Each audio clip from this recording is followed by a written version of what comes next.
और इसी के साथ now it's time for our segment मेरी टीम मेरी मर्जी। पीएसएल के बिल्कुल बाद पाकिस्तान वर्सेस बांग्लादेश है। हाँ। और एक एक प्लेयर जो है साइम अयूब एंड साहबजादा फरहान, हाँ भाई वो दिखा दे कि हमारे पास अब तक क्या क्या टीम आई ताकि वो सनद भी हो जाए। फ्रॉम बोथ फवाद भाई एंड तनवीर भाई। अच्छा ये हमने 15 की बात की थी ना, 15 कर लेंगे, 15 कर लेंगे, अभी कह रहे हैं 12 करें। हाँ हम कर लेंगे कल। हाँ देखें आप इसमें स्लैश भी डलवा सकते हैं आखिर में, डोंट वरी, वरना हम दोनों धरना दे देंगे। मैं चाहूंगा कि तनवीर भाई साहबजादा फरहान ओके सेकंड स्लॉट में आप चाहें साहबजादा फरहान, साहबजादा फरहान नहीं एक मिनट, साहबजादा फरहान जिन्होंने अब तक के बेहतरीन, अगर आप रिजवान और साहबजादा फरहान को कंपेयर करें, साहबजादा फरहान गो के सेकंड नंबर पर है बैटिंग में इस वक्त रन्स में, लेकिन उनकी टीम इस वक्त जो परफॉर्म कर रही है दैट ट्रांसलेट्स कि उन्होंने कितना जबरदस्त ये पूरी टीम बनने के बाद हम फिर स्लैश करके किसी और का नाम भी आगे लिख सकते हैं कि ये हो सकता है, ये हो सकता है। मतलब आप लोग ओवरऑल 15 कर लीजिएगा। हाँ ये ओवरऑल 15 आप कर लें, कोई मसला नहीं है। ओके तो साहबजादा फरहान तो दूसरे ओपनर तनवीर भाई के साहबजादा फरहान है। फवाद भाई आपके दूसरे ओपनर कौन है? Fakhar Zaman. All right, always.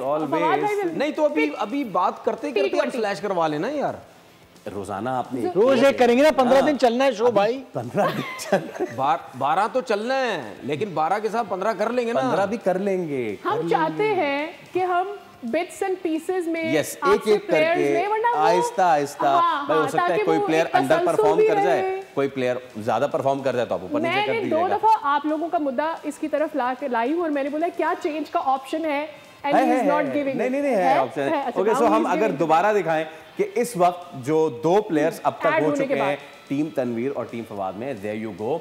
तो टीम तनवीर में जो 2 ओपनर्स हैं अगेंस्ट बांग्लादेश, वो साइम अयूब और साहबजादा फरहान को तनवीर भाई ओपन करते देखना चाहते हैं, और फवाद भाई साहबजादा फरहान और फखर जमान को ओपन करता देखना चाहते हैं। लेट्स सी आगे आगे देखिए होता है क्या। अभी तो टूर्नामेंट बाकी है। T20 for the viewers who joined us today with ये मेरी टीम मेरी मर्जी, ये हम T20 की स्क्वाड की बात कर रहे हैं। बाय द वे आप भी बता सकते हैं अगर आप अपनी स्क्वाड में आप अपना कोई स्क्वाड बनाना चाहते हैं और उसमें अगर आप ओपनर्स कौन से रखना चाहते हैं, please feel free to go and comment on our page. अच्छा जी अब हम जरा बात कर लेते हैं, हमने आज मैच की तो बात कर ली, अगर हम पॉइंट्स टेबल, हाँ एक बार पॉइंट्स टेबल भी करते जाएं ताकि फिर आगे जो हम बात करने जा रहे हैं, जो रगड़ा लगाना है, उससे पहले हम क्रिकेट की बात पूरी मुकम्मल कर लें। एक नीचे एक और बार बना दें, मुल्तान को 7वें पे डाल दें, भले से 6 खाली कर दें। The way they are playing is just so 7 तो मैच उन्होंने वैसे खेल लिए खेल लिए भाई। क्वेटा ग्लैडिएटर ने जो है वो बिल्कुल ग्लैडिएटर वाली गेम की है और वो कहीं नीचे लैंग्विश कर रहे थे